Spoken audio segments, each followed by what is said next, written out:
Hello, I'm Ellen Vince, coming today from Wheaton, Illinois, in the USA. Welcome to Impact, a podcast about how we can each bring about real change in the world and getting practical in making that happen. And hello, I'm Clive Johnson, coming today from Leigh-on-Sea in the UK. A special welcome if you're listening for the first time, and a big thank you to our new subscribers. Each week we look at one aspect of how we can connect our hearts to offer healing for others with our collective intention, prayers and meditation, and go behind the headlines of a critical happening in our world that needs our attention right now. In today's episode, we take one of these regular deep dives. Actually, it's a continuation of a deep dive from our last episode to more fully understand and tune in with something many of us may know only a little about, although our discussion about intention is really just what each of us knows about, and see where we might hone in with our prayers and intentions. And as we record, it's March 12th, 2025. We're definitely going to be doing a part 3 and a part 4 and so on. As we learn more, aren't we, on this, I think. It's just one of these topics that... We've kind of opened a can of worms, haven't we? We have. I mean, he's got me thinking again, even over the last one, where does the first thought come from? And is it, can it be planted there by, if you have a spiritual belief, by the divine? Obviously, the likes of us, may plant an idea for somebody, plant a thought. Someone else may suggest something. And where does volition come into it all? Is that the first thing you need, even before you have the... Anyway, all these questions. Right.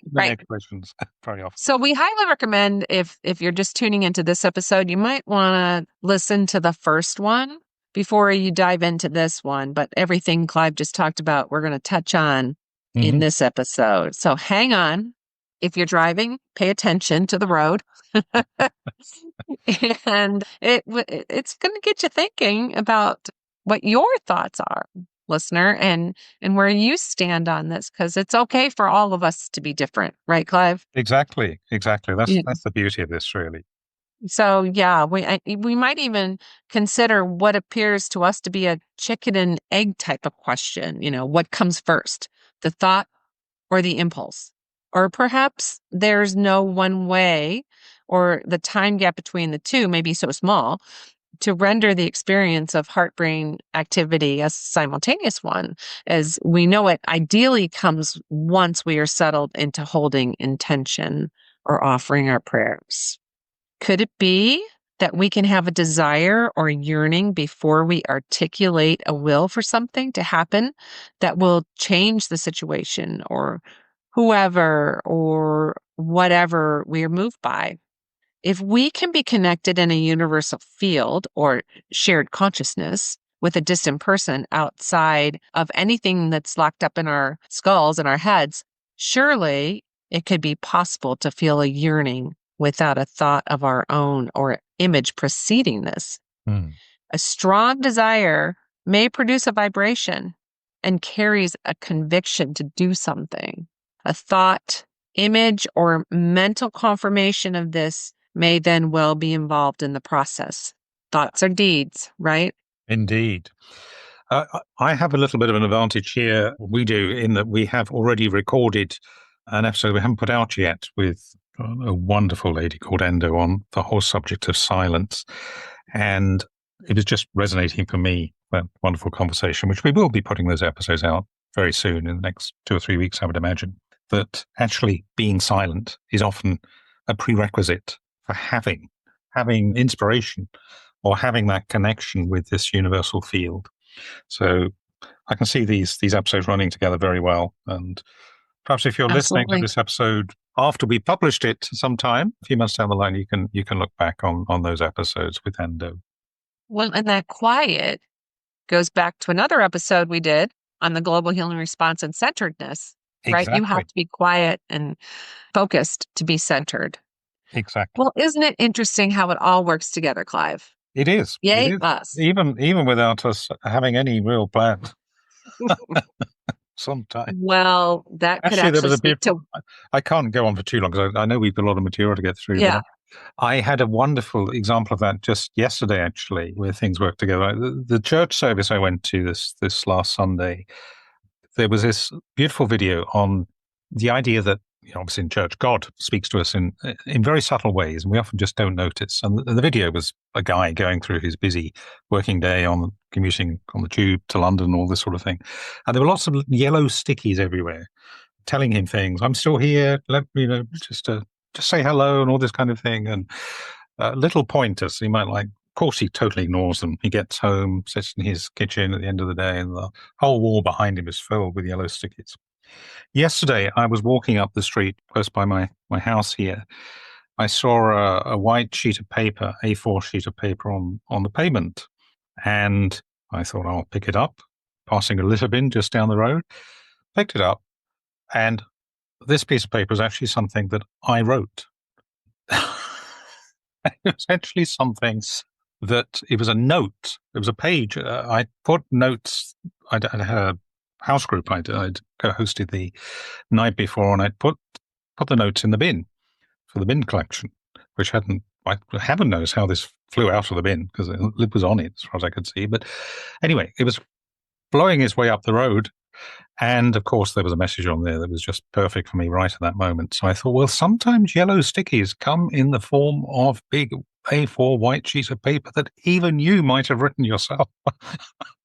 Amazing story. Well, maybe, and we were going to talk about this, the divine is within us. Yep, exactly. So we have to acknowledge that. And that's the message you got. Those sticky notes don't come from outside. They don't. They come from inside. That's beautiful. Yeah. So it doesn't seem necessary that a thought is always needed to produce a desire, even if this is the way most of us may normally find our way into resting with an intention. That's certainly the case for me with a lot of the news stories we hear. When I hear a human story, I personally find it much easier to relate to normally. And that's obviously what we try to offer in this podcast, for example, where we usually start with an inquiry into what's happening in a particular situation in the world, understanding these real life consequences, and then feeling into this, with these initial steps very much being in the domain of the mind, perhaps, and imagination. We also then, of course, propose intentions that we might share, again, these being thought through and articulated in words. But it's only in the actual act of syncing mind and heart, as we know, that we then allow what we are feeling, imagining, sensing, or vibrating to flow. And in practice, it probably doesn't matter that we can't answer whether a thought or desire comes first, that chicken or egg question. While a feeling or yearning may have greater power than a thought, if we say, focus on a thought, it doesn't matter if we don't know what may be happening in terms of what's flowing from our heart. We can allow that to happen without needing to know the how and why, as it were. However, we do believe that our intentions carry greater impact when we can consciously bring attention to the heart and allow our attention to be present there as much as being rested on a common focus that is, as it were, simultaneously being held in our mind. So here we might turn to the significant research conducted by the HeartMath Institute regarding the power of heart energy over thoughts in resonating vibration. One of my favorite topics. This has revealed that the heart generates the strongest electromagnetic field in the body. The heart's rhythmic patterns have a significant impact on brain function, and intentionally generated positive emotions can change the information coding in the heart's electromagnetic field, suggesting that emotional states have a more direct and powerful effect on our energetic vibration than thoughts alone. Coherent heart rhythms also facilitate higher cognitive functions, while disordered patterns during stress inhibit them. And you can, in fact, watch a video that I created about this, and maybe we can put the link in the show notes, Clive. Let's do that. And the vagus nerve is involved in this too, as your heart and your brain talk to each other. They call them that vagus nerve. So as we've explored in other episodes, like we've said, the heart communicates with the brain and body through various pathways. And, like I said, the nervous system, hormonal system, and electromagnetic field, in turn, influencing perception, emotional processing, and higher cognitive functions. And this is all proven scientifically. Overall, then, HeartMath Institute's research suggests that the heart's energetic and electromagnetic properties not only play a crucial role in influencing our overall vibration and state of being, but may often or even normally surpass the effects of thought. Mm. And they affect others. Our electromagnetic field affects others around us. Yeah, that interesting as well, improving cognitive ability. So you would imagine Mm-hmm. that, the heart connection is like a cumulative thing, isn't it? That the thought should become sharper and clearer and so on. Mm-hmm. Yeah. Mm-hmm. Absolutely. It's fascinating. I highly encourage our listeners to just, visit that Heart Math Institute site. It's a plethora of information. Yeah, it's amazing the research and built up over decades now, isn't it? Really, Mm-hmm. yeah, quite incredible. But we'll obviously have the link for that in the show notes. Mm-hmm. So, what is the overlap between intercession and prayer? Are the two, or can the two, be seen as one and the same? So here we come back to our starting point. How we answer these questions, of course, depends on what our definitions are, and that's something we focus on quite a lot in part one. But even if our definitions seem to broadly overlap, how you envisage God or a divine power, if you do, as respectively either being a third party or a co-partner in the process of prayer is also relevant. We'll take a look here, firstly, at some Christian interpretations, but these will also apply to other traditions. And of course, who or what God is depends upon an individual's point of view. For our purposes, we assume this might include, for example, for some people, the cosmos or a subset of it, such as the universe or even our Mother Earth, as a living, intricately connected intelligence, consciousness, or organism, however we want to describe that.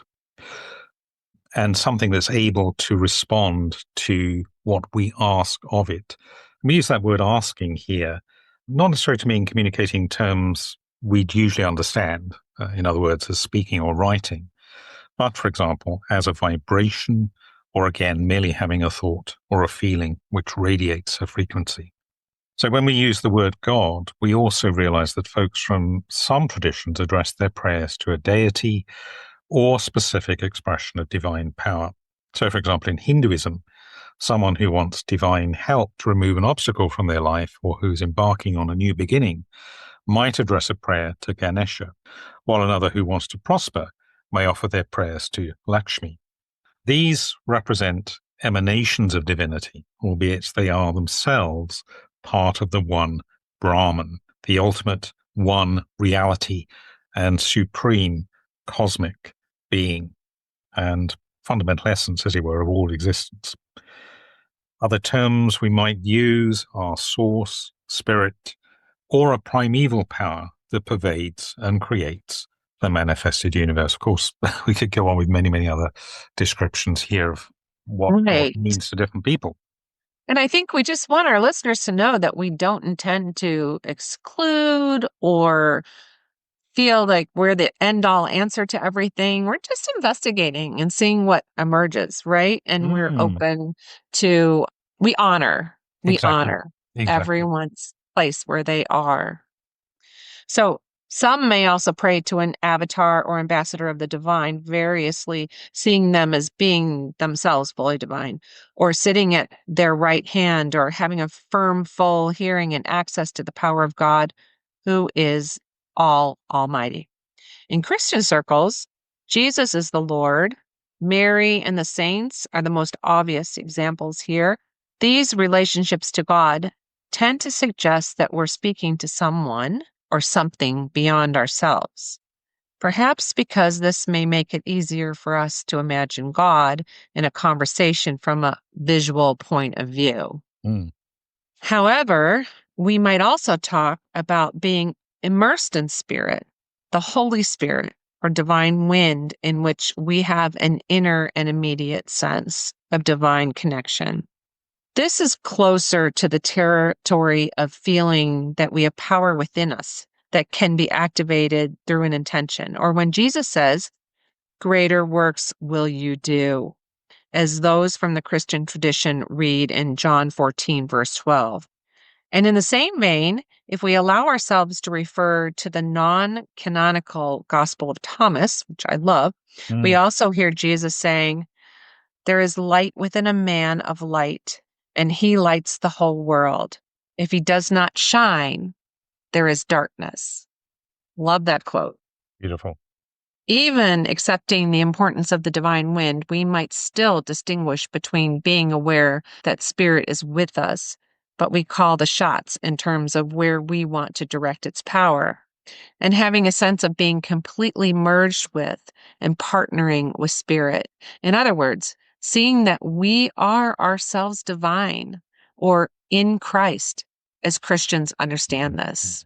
Yeah.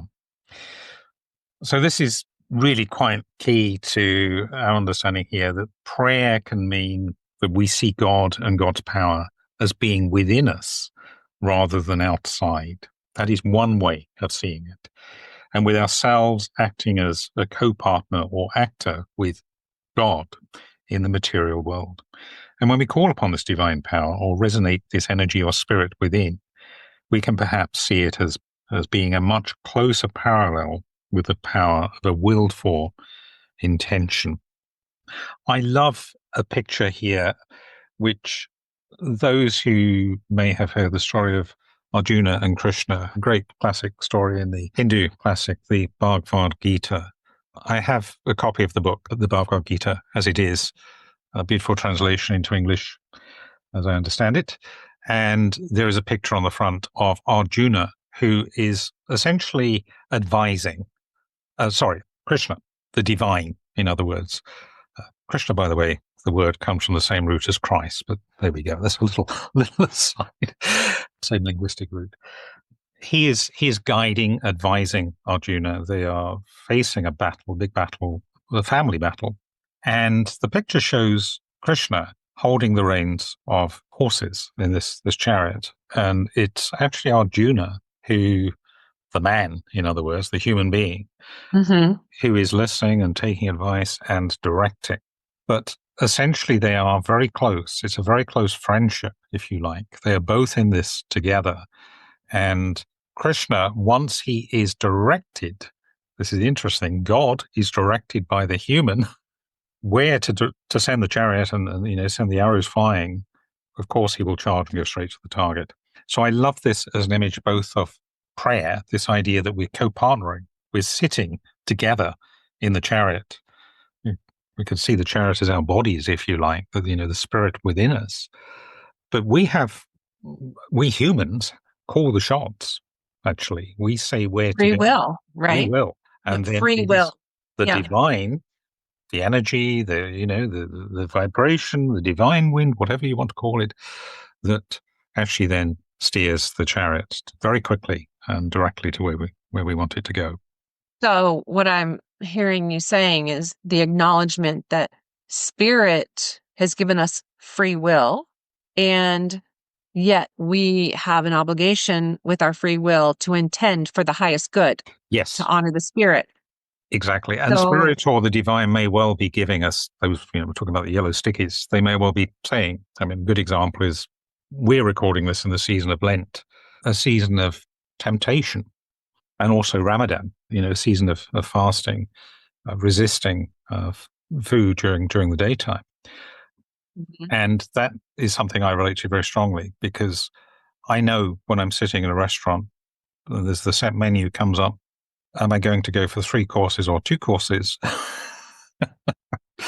There's a little, you might call it higher consciousness. I call it divine, telling me, no, you only need 2 courses. You can make a decision on the 3rd, but I will still very often decide, no, I'm going to go for 3. There. Yes, that happens quite often in my world too. So the divine is often subtly, not always very loudly, not normally very loudly, or spirit, giving us advice and guidance if we were open to receiving and sufficiently attentive to listen to it. And it's kind of coming from within. But It's down to us ultimately decide where we go. Absolutely. So those from the Christian tradition may relate to this idea of having an intimate connection with God and the decisions we take and the actions that flow from these. Specifically, Christians may relate to this, to what it means to be in Christ. Minister and biblical study teacher Stephen Lawson describes this as having a saving relationship with Christ and are brought into union and communion with Him in such a way that, as we are in Christ, what is true of Christ becomes true of us. His grace and His resources become our experience and possession. Mm.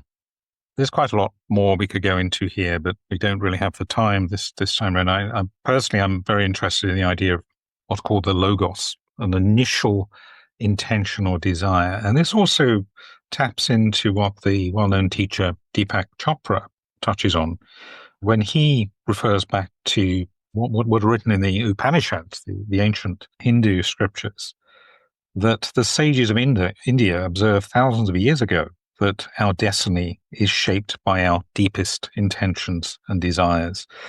The Upanishads say that you are what your deepest desire is. As your desire is, so is your intention. As your intention is, so is your will. As your will is, so is your deed. As your deed is, so is your destiny. In other words, it's this very deep inner originating vibration.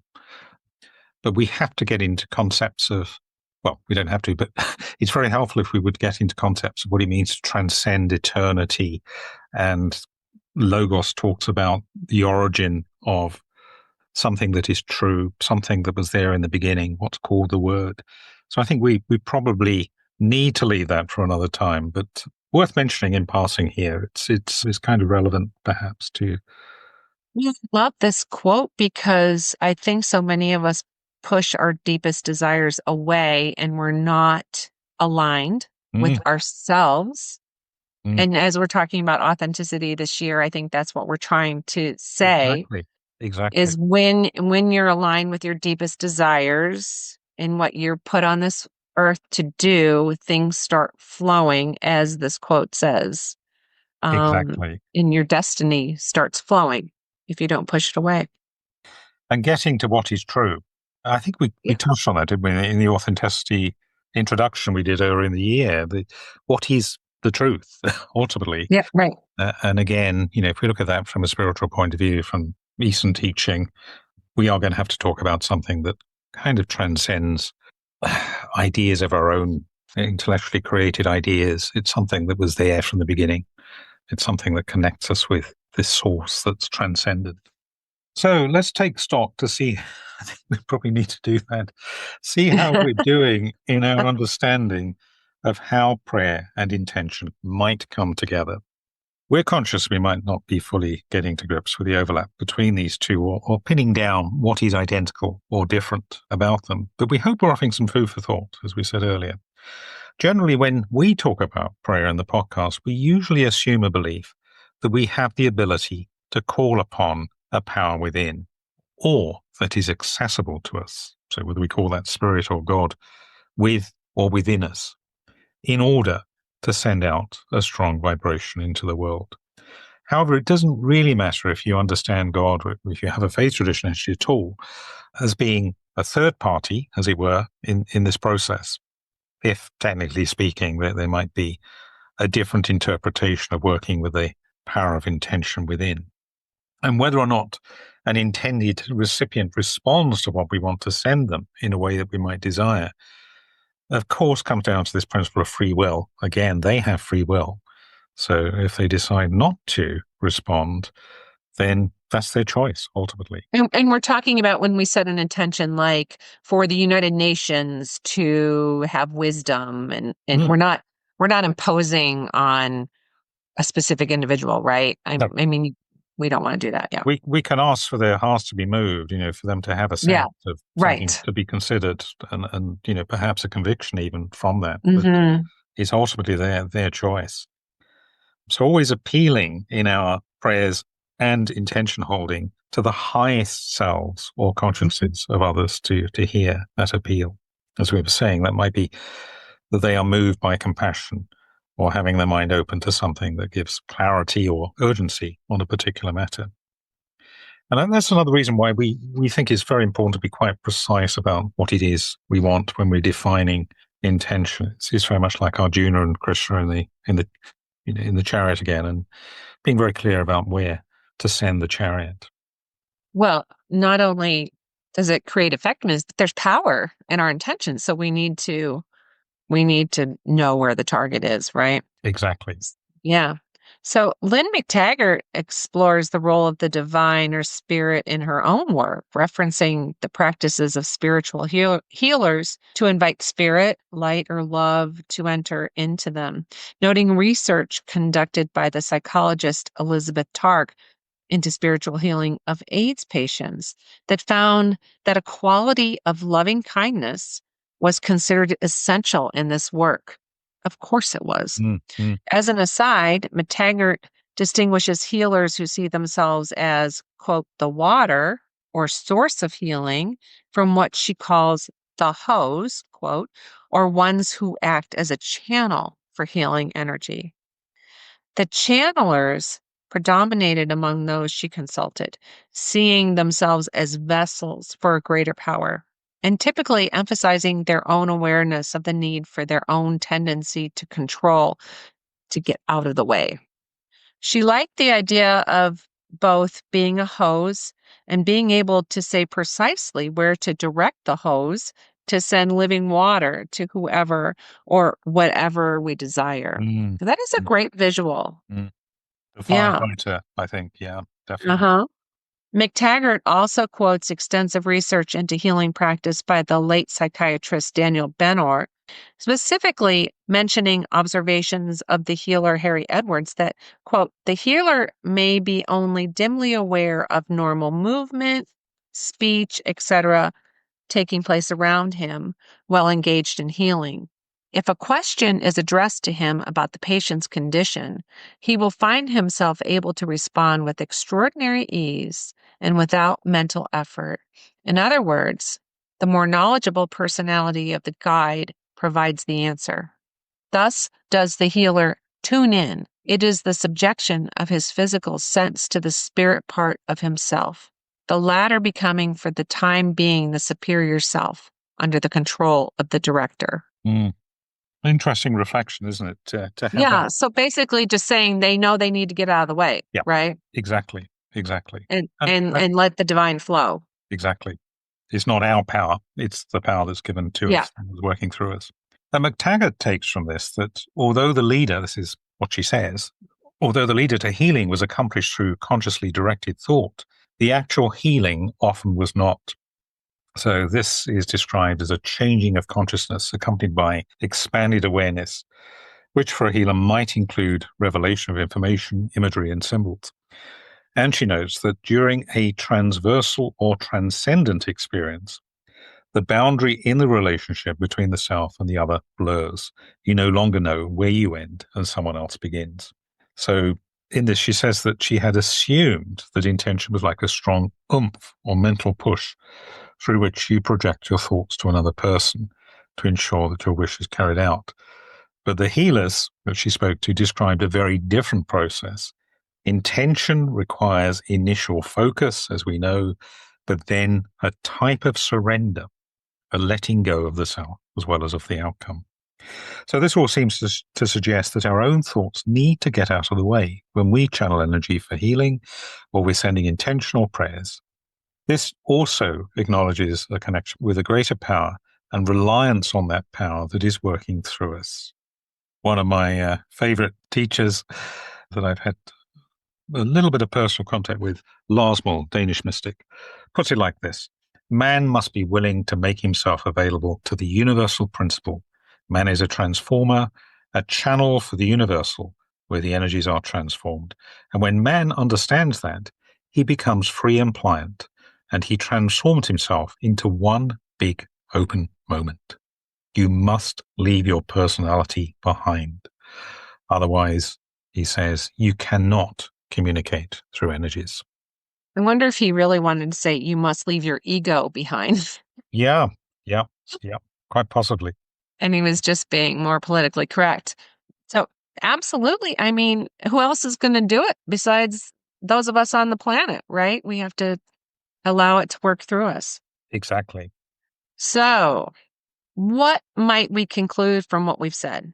Are intercession and intention one and the same thing? From what we've said, it seems there's no simple answer to this question.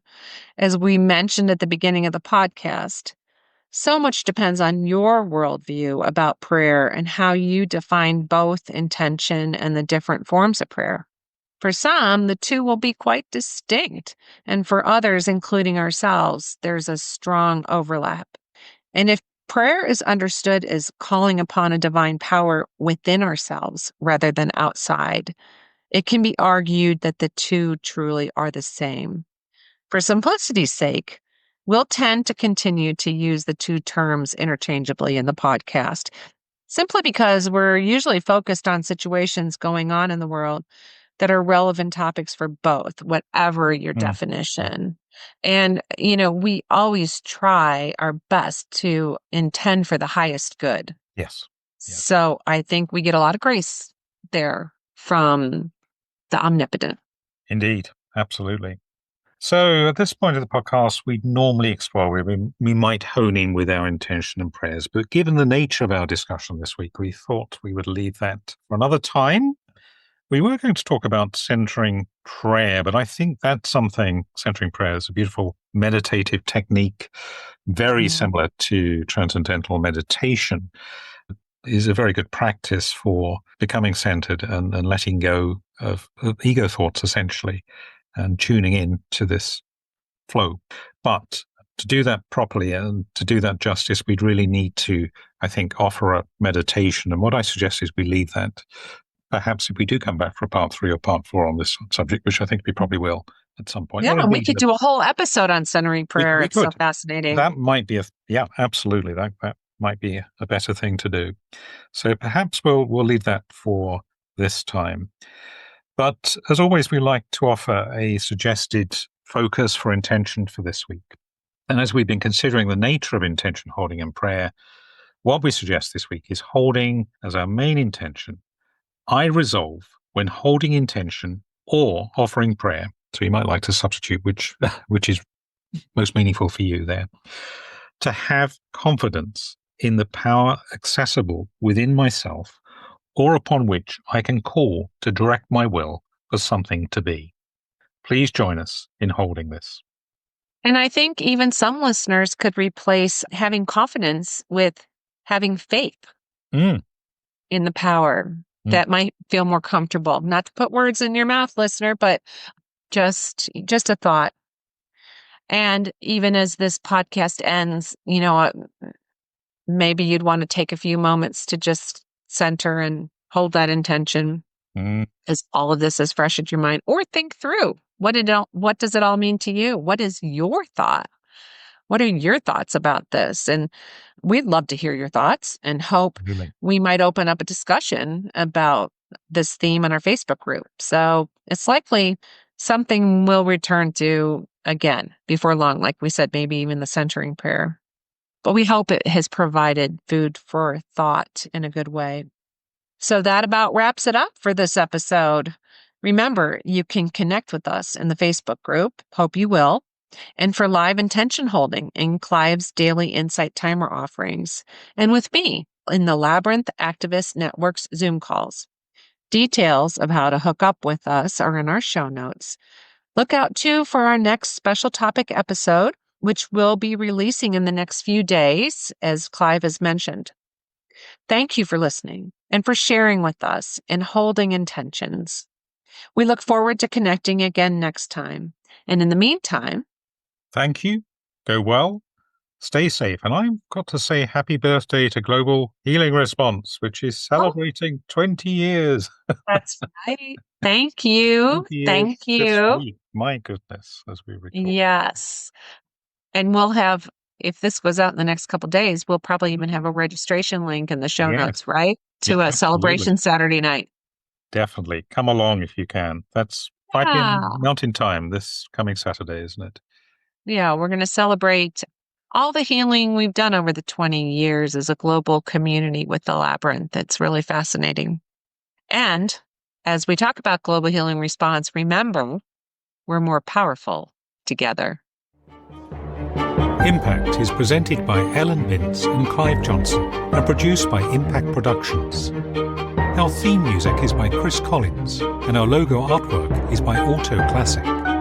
Subscribe wherever you get your podcasts and please leave us a review on Apple Podcasts, Spotify, Audible or your favorite podcast provider.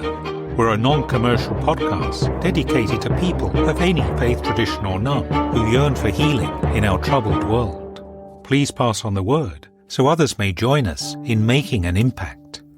Thank you for listening.